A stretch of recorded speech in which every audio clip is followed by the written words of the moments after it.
Wow, I'm telling you, right? Okay. Hello, my sisters. How are you doing today? Hello, my queens all over the world. Yes. I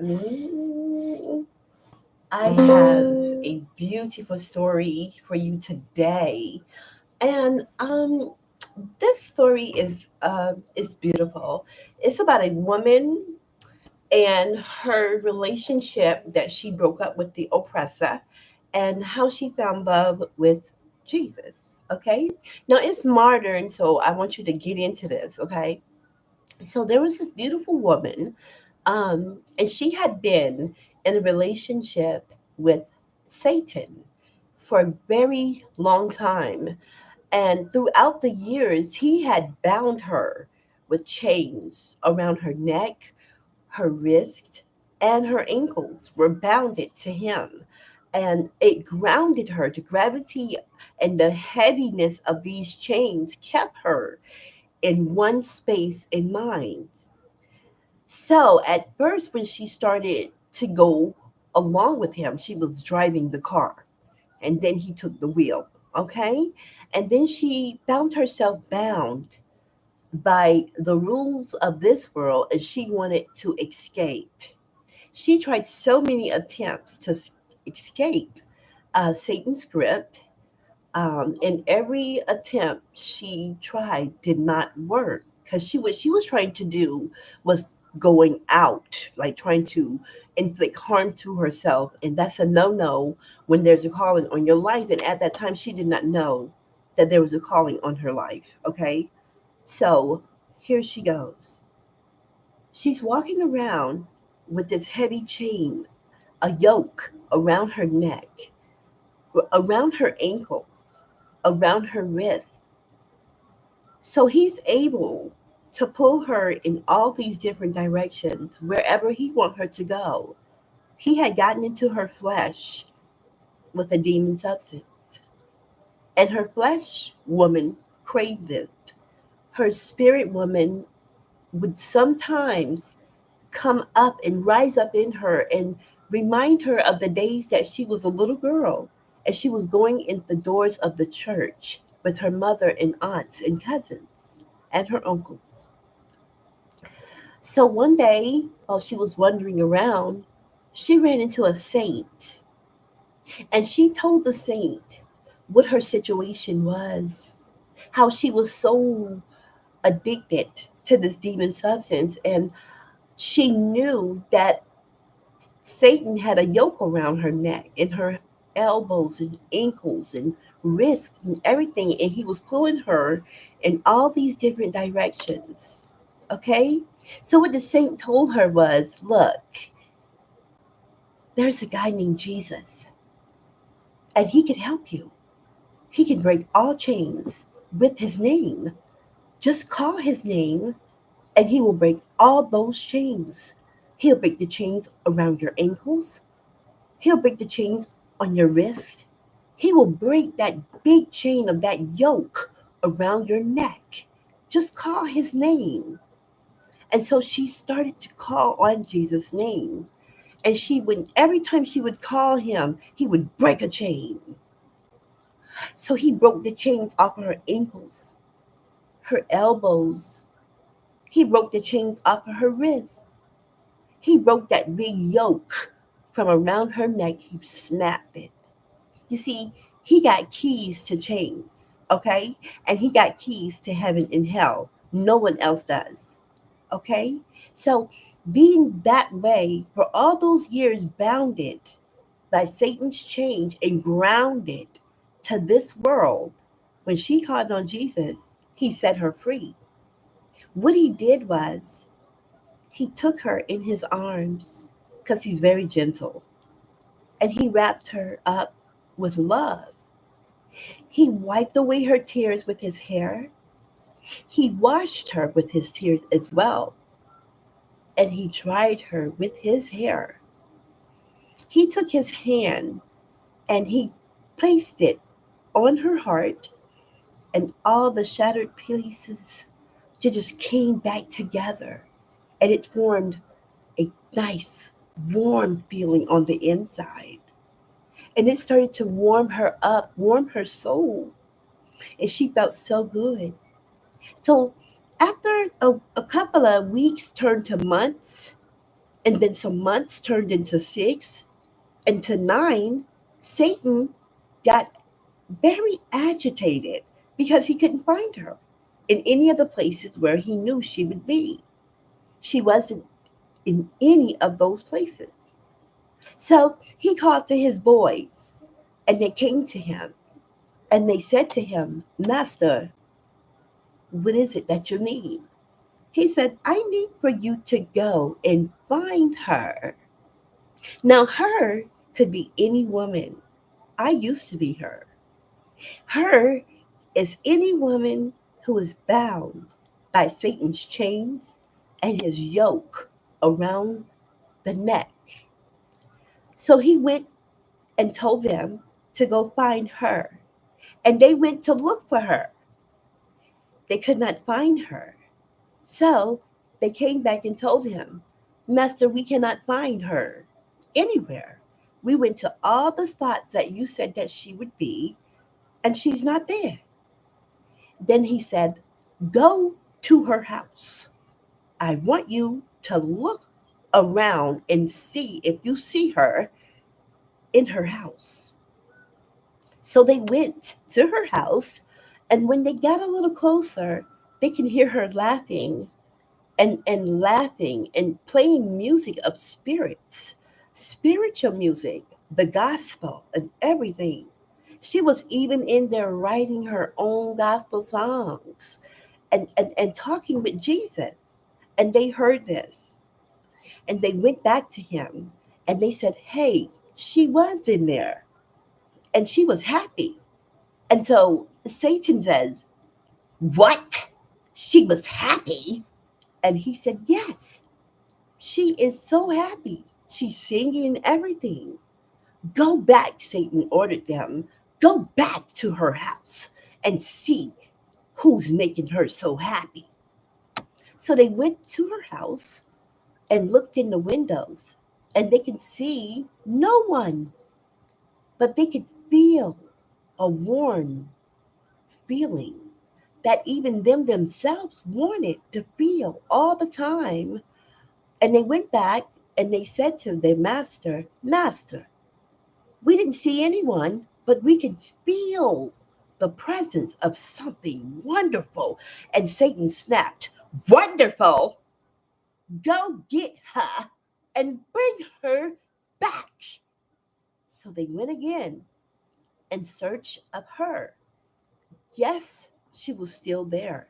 She was at her house, but they could not come in because the power around her home, it did not let them in. They could not cross over the threshold. They could not go through the front door or the back door. They could not go in the windows. They could not get in. They could not get in. So they went back and told their master, and he was angry. So he said, go and find out who she's with. So they went out and disguised themselves. They put on sheep clothing, and they went looking for her friends and other people that could be around that know of this dramatic, wonderful transformation. And so they met a guy, and he told them, hey, she's with Jesus. And they said, Jesus? Who is this Jesus? And they said, well, Jesus is the Almighty. He awesome. Once a woman go with him, oh no, there's no getting her back. Anybody for that matter. I've known men, he said, to become Jesus's bride. And when they go, they don't come back because Jesus loves on them. He comforts them. He teaches them. He's a great teacher. He's amazing. He's a leader. He's a shepherd. What? A shepherd, they said. So they went hurrying back to Satan, all of his boys, and they told him of Jesus. And he said, what? Who is this Jesus. Tell him to unhand her now. So they went back to her house, and she was there. And this time they saw Jesus, but they did not see him come through the front door, nor the back door, or any window. And they wondered, how did he get in? So they went back to the brother that they seen, and they asked him, how did Jesus get in? We did not see him go through the front door, or the back door, or through the window. How did he get in? And the brother said, oh, he that is in her is greater than he that is in the world. Jesus is in the heart. And they looked confused, and they started to murmur, murmur, murmur, murmur, murmur, murmur, murmur, murmur, murmur, murmur, murmur, murmur, murmur, murmur, and some more. Then they went back and talked to Satan, and they told him that Jesus is in the heart. And they told him what the brother said. The brother said, he that is in her is greater than he that is in the world. Satan was angry. He said, I want him to unhand her and bring her to me. So they went again, and they couldn't get her. And they went day after day. So Satan came up with this plan, because Satan knows us just like our Heavenly Father. But the only thing about what Satan knows about us is the things that we like, he'll use them to hurt us. But God don't use it to hurt us. He uses it to heal us. Okay? So Satan told them, I want you to go and peek through the windows and call her venomous, bad, nasty names. I want you to bring chaos around her house. I want you to interrogate her where she come out of there with this Jesus. So they went, and they would call her venomous names, trying to belittle her every day, all day.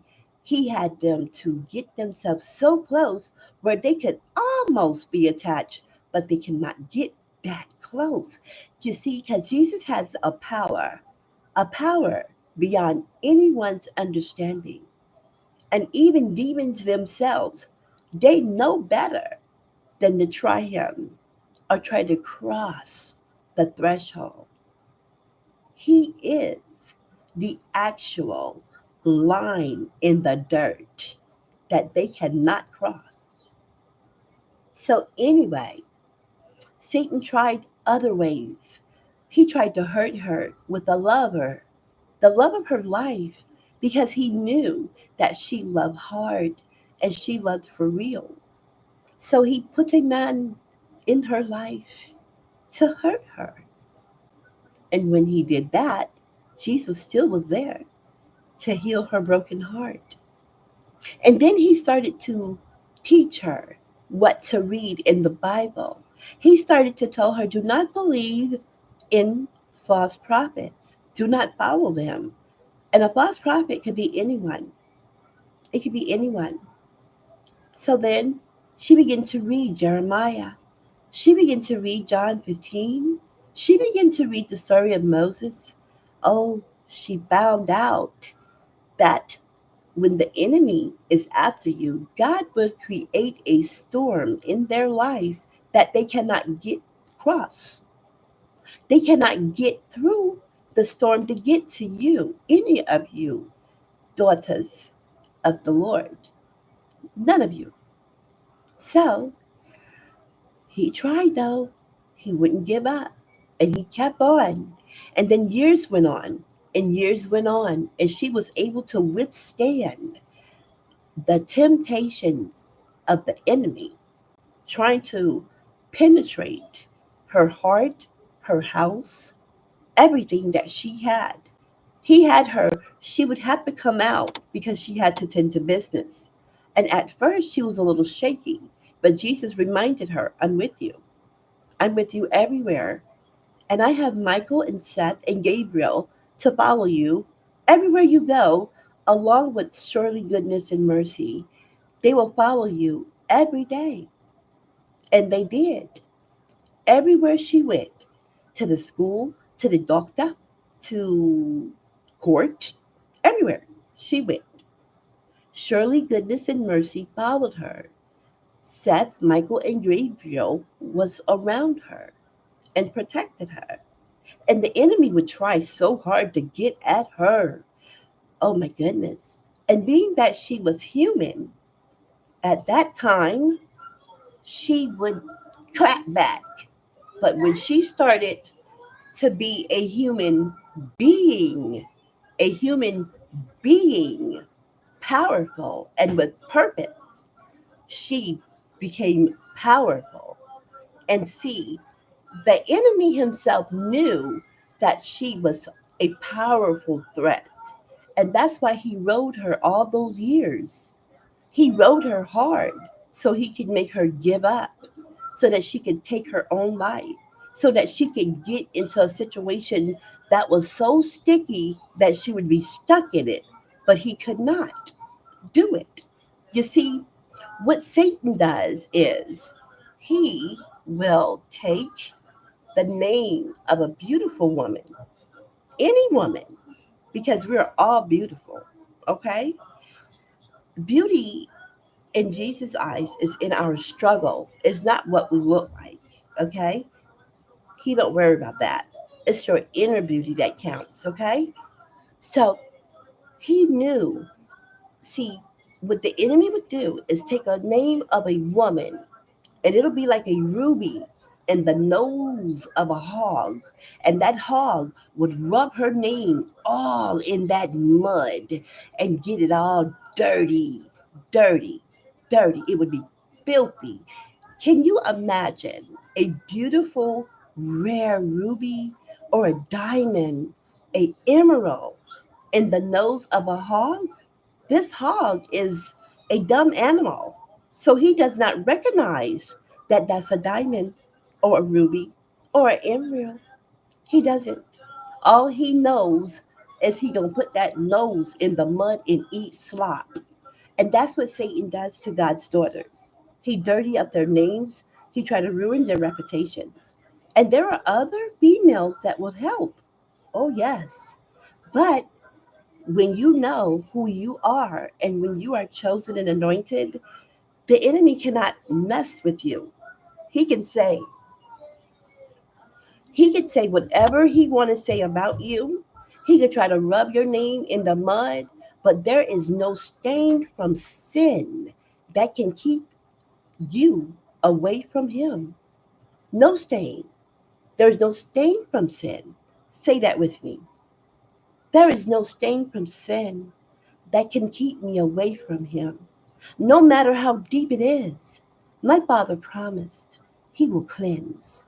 Say that with me one more time. There is no stain from sin that could keep me away from him. No matter how deep it is, my Father promised he will cleanse. White as snow. Put all of your sins into the sea of forgetfulness. He promises this to us. That's why we're his favorite daughters. Because when we go through all of that dirt and grime that mankind can put on our name and talk about us, he comes right along and he clean it up. And you be clean in his sight.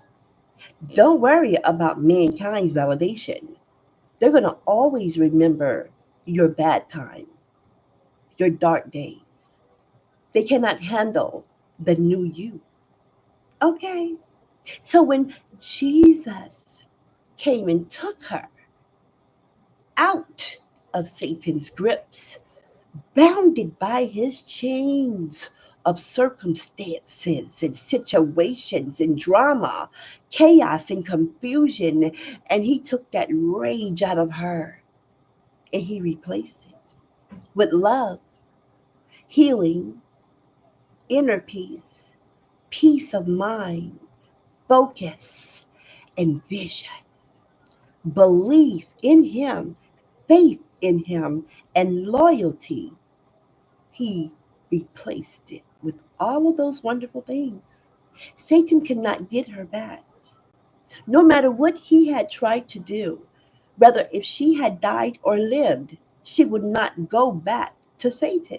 He was abusive. He was cunning. He lied to her. He made her do things that she would not normally do. And Jesus showed her a different way.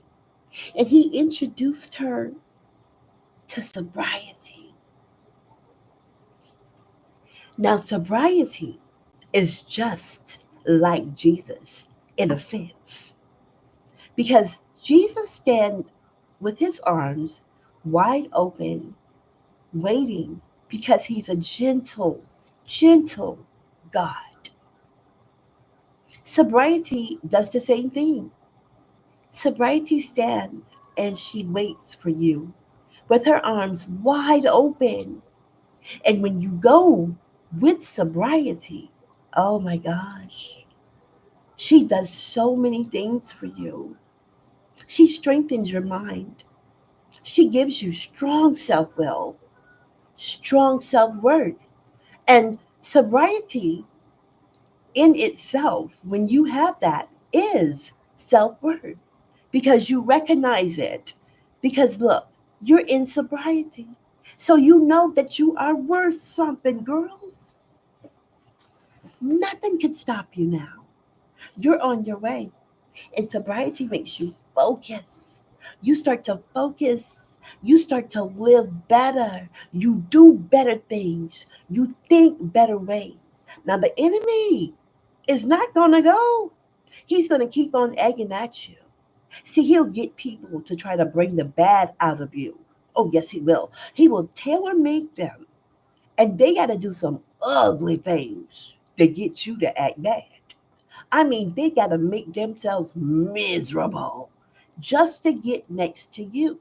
They have to break the law, literally, just to monitor you. So, what the spirited people that have those type of demons in them are monitoring evil demons. They watch you all the time, and they do it illegally. Okay, and it doesn't matter what their status is. So anyway, girls, when he introduced her to sobriety, and sobriety was standing there with her arms wide open. And since we are women, okay, and this is our story, sobriety is a woman, she's a female. Because we're females, okay? So sobriety's standing there with the offering a strong self will. She was guaranteed you're going to get that. You're going to know your worth. Self worth will take you far in life because what it does is it builds you up. It builds your spirit woman up, and your flesh woman dies, goes away. Sometimes she may flare up because I'm telling you, Satan will try you. He will try to test you, try to make you lose your cool. He'll try to get you evicted. He'll try to get you put in jail. He'll try to harm you through your kids. He'll try to harm you through someone that you care about. He'll try to get at you as much as he could because, after all, you left him. You left him because he was abusive. Jesus is not abusive, and sobriety is not either. Now, when sobriety, she went into sobriety's arms. Oh my God, sobriety wanted everyone to know that she is, okay? Just like he is our protector, our lover, our mother and father, our judge, our lawyer, he is. So sobriety wanted you to know she she is, she is possible. Okay? Sobriety is possible. And she brings you gifts, beautiful gifts. Now, gifts, I think what sobriety gave me, I believe, and I know it, I believe in this, that my most precious gift that sobriety gave to me, besides my life back, was my grandchildren. Oh my God. Grandchildren are so beautiful. I love grandchildren. Grandchildren to a recovering addict is the most precious thing and most precious gift that sobriety can give to you because you're clean and sober and you can spoil them at whatever times that you had with your children before these children, you can make that up and show your strength through your grandkids because your kids will see, oh, my mama, thank you, God. Because now I'm grown, I got a job. My mother keeps my kids. My mother is there for me. Even though you were there, oh, yes, you were, but you wasn't all the way there. But now with sobriety, you are all the way there. Oh my goodness. And grandchildren, yes, yes, yes, is one of the most precious gifts that sobriety can give to a recovering grandmother. Okay. Now, another thing, a more of the gifts that she gives is peace, peace of mind, inner peace, self improvement is one of the gifts of sobriety. And when you have self improvement, that's the biggest apology that you can give to people that you have hurt along the way is self improvement. That's the most beautiful and greatest gift that you can give to someone who are willing to forgive you for wronging them. Okay, that self improvement is beautiful. It works in so many different ways, but it mainly works for you. Okay, it really does because when people see that you have self improved, oh my gosh, they see a whole different you. And those who accept the new you, they will embrace you. Those who do not embrace you, oh my goodness, they will say this: I don't like the new you. Where's the old you? The old you is gone. She is not anymore. So after that, um, what sobriety do is make us the most responsible people that we know. Oh yes, all the things that you didn't do that you were supposed to do, hmm you do it.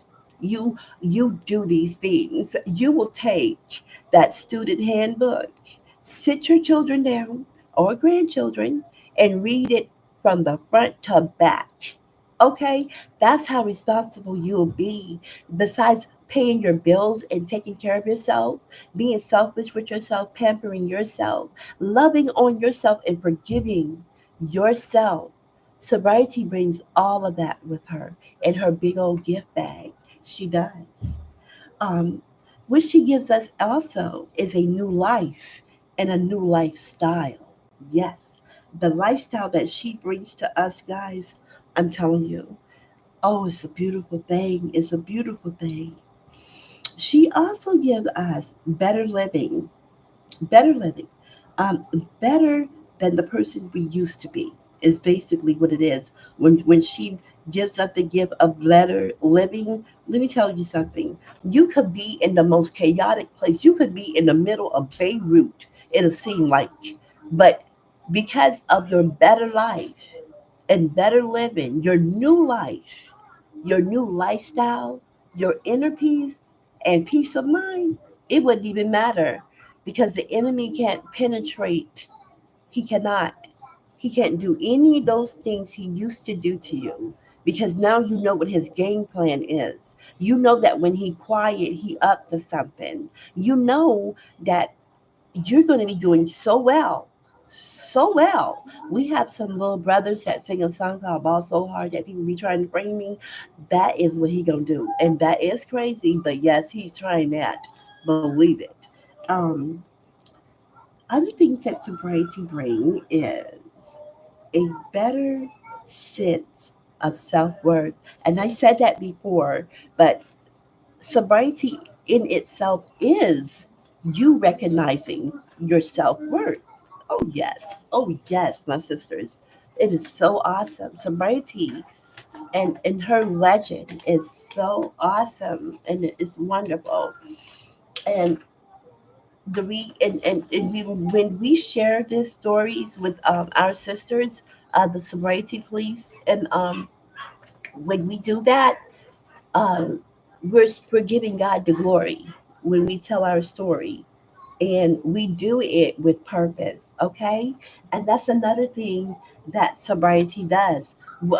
Sobriety help you to realize who you are and that you're not who you used to be. And because you're not who you used to be, no one can run game on you. You have a spirit of discernment. So you can see through a person's who trying to hold you up in one spot. You don't have to come out, lash out at them because you're protected by the blood and the love of God. So if they could be trying to hold you up in a spot, but it's not gonna work. It's you won't be damaged.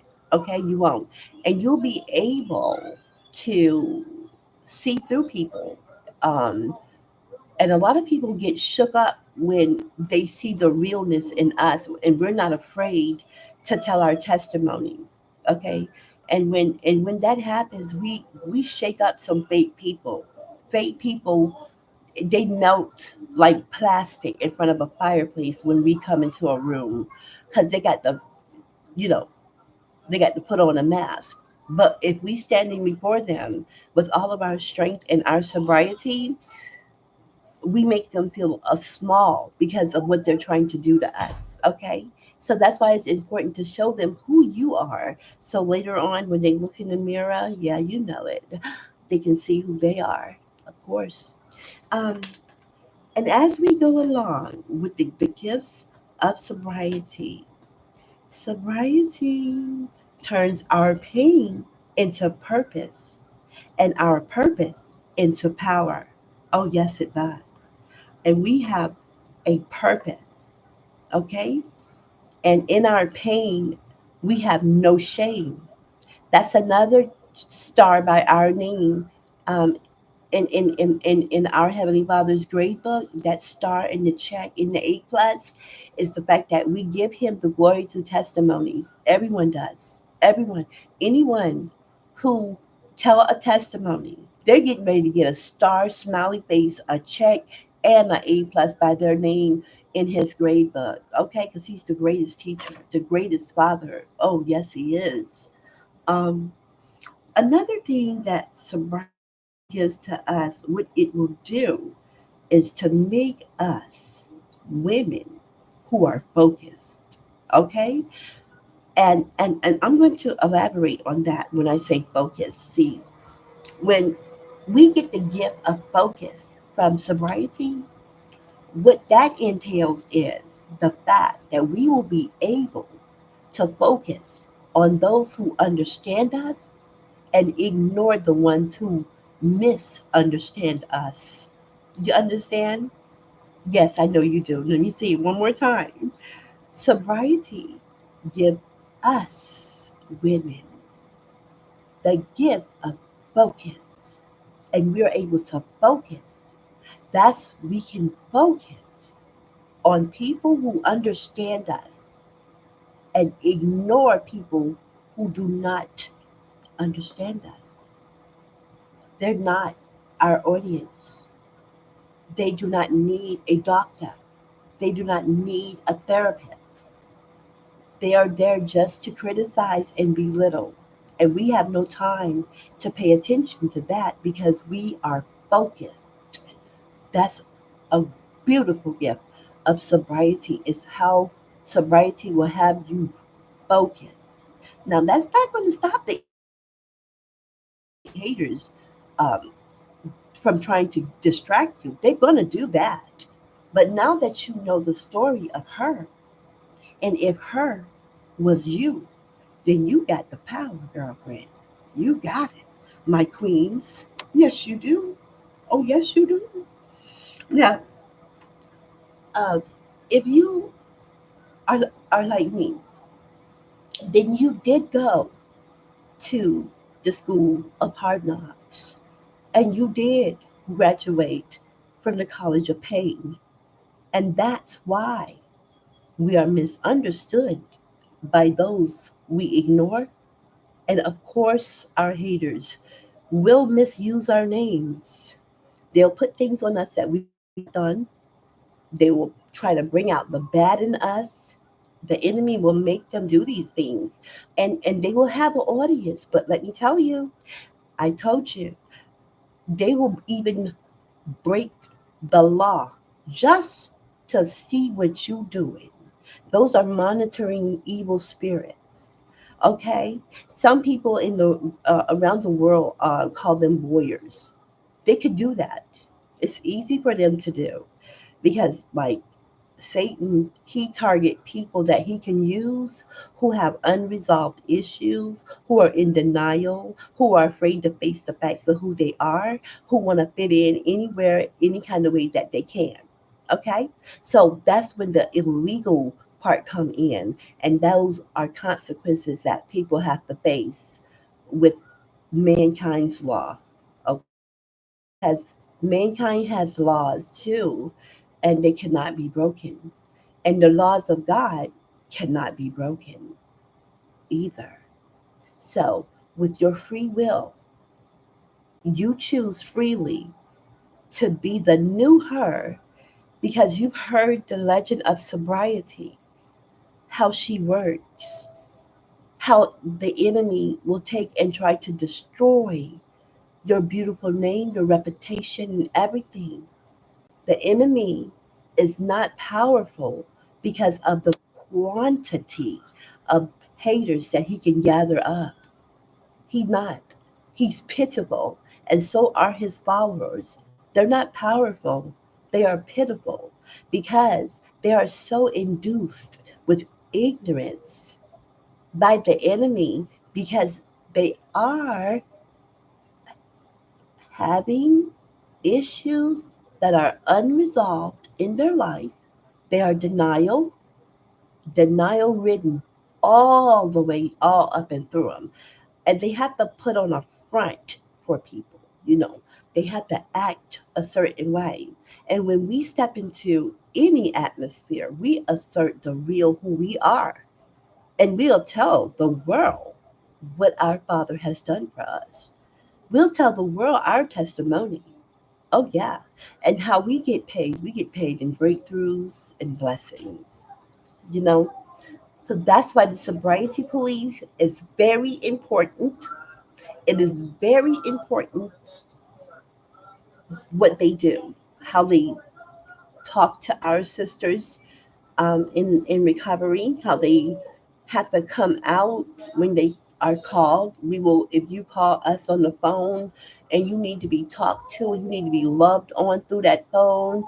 That's exactly what we are here for. We are here to uplift our sisters, not to put our sisters down. And I always say this right here. I always say that I represent all the black women across the world because I'm a black woman, but I love all the women in the world in the struggle. We are sisters because we are cut from the same texture of pain and struggle. So that makes us sisters. And when we believe in sobriety together, that makes us strong, no matter what race we are. We stand strong and firm, formed in order. And that's who we are. And we're not ashamed of that. We are not ashamed to tell our story because it's a true story. It's a testimony, and God gets the glory. Now, I did speak to my queens. I love you. very much. Black Queens on the rise. How are you? How are you doing, ladies? Hello, chosen and anointed. Hi. Hi, Shirley, goodness and mercy. I'm so glad that you are with me every day. Yes, every day. Surely and goodness and mercy shall follow us all the days of our life. Thank you for that. Hello, patience. Hi, Tom. Hello to all the Miss Do Betters out there. Yes, because a lot of as women, we all have different lives and lifestyles, but it is so easy to get wrapped up in the yoke of the chain around your neck and your ankles and your wrists, even have one around your head to pull you backwards and forward and everything. And as women, being the vessel that life comes through into this earth, he really hates us so bad. He really does. And we have to stick together no matter what our status in life is. We have to uplift each other. We got to love on one another, and we have to be here for one another. Okay? So I hope that this story, The Legend of Sobriety, has helped and guided you guys through. This has been Denise Jenkins with another edition of PLM. People like me. I am my sister's keeper. Therefore, I shall keep my sisters out of harm's way. I shall love on my sisters. I shall give them love. I shall teach them with my knowledge because I am my sister's keeper. Please like, share, send your comments, and subscribe to PLM, Our Father's Podcast with Denise Jenkins. Have a great day. Peace.